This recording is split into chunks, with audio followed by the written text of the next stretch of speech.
السلام علیکم، بولیوز میں خوش آمدید۔ میں ہوں شرجیل ارشاد۔ بلٹن کے کریں گے باقاعدہ آغاز۔ سب سے پہلے آپ کو بتائیں کہ حماس رہنما اسماعیل ہنیہ کی شہادت پر پاکستان میں آج یوم سوگ منایا جا رہا ہے۔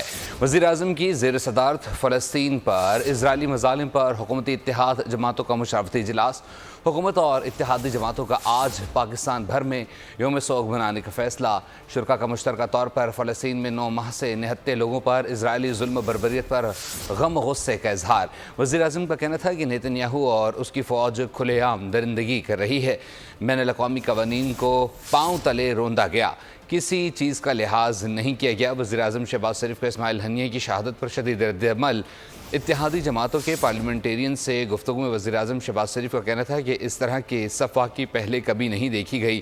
ہر روز غزہ میں لاشیں گرائی جا رہی ہیں، شہروں کے شہر اور محلے زمین بوس کر دیے گئے۔ تہران میں ہونے والے واقعے کی پوری دنیا نے مذمت کی۔ اس طرح کی درندگی پر دنیا کی خاموشی لمحہ فکریہ ہے۔ نیتن یاہو کھلے عام جس طرح وہ درندگی کر رہا ہے، اس کی اسرائیلی فوجیں جس طرح تباہی کر رہی ہیں، انٹرنیشنل جو قوانین ہیں ان کو پاؤں تلے روندا گیا، کسی چیز کا لحاظ نہیں کیا گیا۔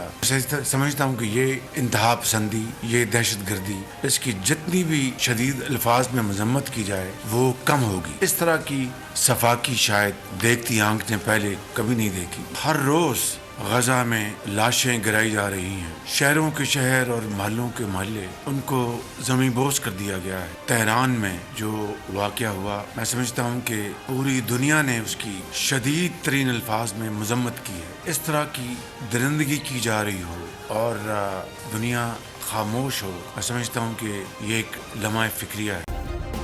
سبسکرائب کریں اور بیل دبائیں تاکہ کوئی خبر رہ نہ جائے۔